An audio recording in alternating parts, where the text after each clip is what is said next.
महातेजस्वी दृढ़ संकल्प वाले अर्जुन ने उस प्रदेश में तपस्या में संलग्न होने के लिए स्थान चयन किया और कुशा की लंगोटी लगाई। कुशा बहुत दुखद होता है, छू जाए तो त्वचा को चीर दे। लंगोटी लगाई और एक दंड समीप में रख लिया और अपने गांडीव धनुष और तूणीर को वृक्ष की डाल पे से टांग दिया और हाथ जोड़कर भगवान शंकर की स्तुति करके निरंतर भजन में लग गए। 1 मास तक 3 दिन 3 रात कुछ नहीं खाना, उसके बाद सूखा पत्ता लेकर के पाना। दूसरा मास 6 रात के बाद कोई फल ले लेना। तीसरा महीना 15 दिन 15 रात व्यतीत होने के बाद एक बार कुछ फल ले लेना। चौथे महीने में केवल जल पीकर रहना, फिर जल भी छोड़कर केवल वायु श्वास बस। निरंतर महादेव जी के चिंतन में निमग्न, दोनों भुजाएं उठाए हुए, कोई सहारा नहीं, पैर के अंगूठे के अग्रभाग पर खड़े होकर के भगवान शिव के मंत्र का जप करते हुए आकाश की तरफ दृष्टि रखे हुए एकाग्र चित्त से उपासना कर रहे हैं। तदनंतर अर्जुन की भयंकर तपस्या को देख करके वहां रहने वाले जितने ब्रह्म ऋषि थे सब भगवान पिनाक पाणी महादेव जी के समीप गए और महादेव जी को प्रणाम करके कहा, देवाधिदेव अर्जुन आपके लिए महान तपस्या से युक्त होकर के उपासना कर रहे हैं। हिमालय के पृष्ठभाग में स्थित होकर ऐसी उग्र तपस्या कर रहे हैं कि यदि आपने उनको सांत्वना न दी जो वो चाहते हैं तो दिशाओं में आग पैदा हो जाएगी उनके तप से। हे देव देवेश्वर, हम लोग कुछ समझ नहीं पा रहे हैं कि उनको कैसे शांत करें। वे अपनी तपस्या का संताप प्रकट कर रहे हैं। हम महर्षि जन चिंतित हैं कि यदि वो ऐसी तपस्या में रहे तो आग पैदा हो जाएगी। जैसे ध्रुव जी ने अपनी प्राणवायु बंद कर ली तो त्रिभुवन की प्राणवायु बंद हो गई, तत्काल भगवान को आना पड़ा।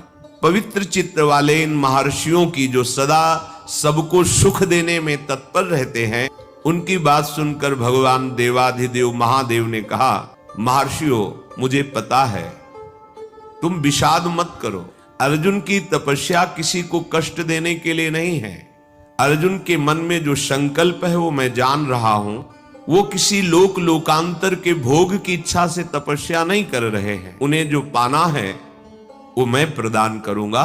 तुम सब शांत चित्त होकर अपने अपने भजन में लगो जाकर। भगवान शंकर का ये वचन सुनकर जितने ब्रह्मर्षि आए हुए थे सब प्रणाम करके अपनी अपनी कुटिया को गए। उन महात्माओं के चले जाने के बाद सर्व पापहारी पिनाक पाणी देवाधिदेव भगवान शंकर किरात वेश धारण किया, दिव्य कांति धनुष बाण धारण किए हुए, मृग चर्म धारण किए हुए, और भगवती उमा भी उसी भेष में साथ में, और साथ में उमा के साथ बहुत सी देवियां और महादेव जी के साथ उनके गण, पर सब किरात वेश में। जे ही भगवान शिव इस वेश में वन में प्रवेश किए तो सारा वन शांत हो गया। खग मृग पशु पंछी वायु जल सबका कोलाहल शांत हो गया, आवाज बंद। एक घुरघुराहट सुनाई दी उस अर्जुन को। आकाश दृष्टि करके मंत्र जप कर रहे थे, दृष्टि घुमाई तो देखा एक विशाल सुअर उनको मारने के लिए तीव्र गति से आ रहा है।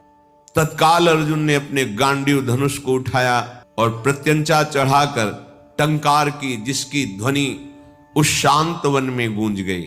अर्जुन ने कहा, ऐ शुकर, मैं तपस्या में लगा हूं, किसी को कष्ट नहीं दे रहा हूं, फिर भी मुझे मारना पड़ेगा क्योंकि तू बिना अपराध के मुझे मारने के लिए आ रहा है। सुदृढ़ धनुष वाले अर्जुन को प्रहार के लिए उद्यत देखकर किरात रूपधारी भगवान शिव ने सहसा रोका। ऐ वीर, इस शूकर को मैंने पहले शिकार रूप में निश्चित कर लिया है, तुम अपना बाण मत चला देना। परंतु अर्जुन ने किरात के वचन की अवहेलना करके तत्काल भयंकर बाण के द्वारा उस शूकर को बेध दिया। जैसे अर्जुन का बाण वैसे ही किरात वेशधारी भगवान शिव का बाण भी उसी जगह लगा। दोनों के छोड़े हुए बाण से सुवर्ण रूप त्याग करके मूक दानों विशाल पर्वत की तरह वो अपने असली स्वरूप में आकर प्राण त्याग कर गिर पड़ा।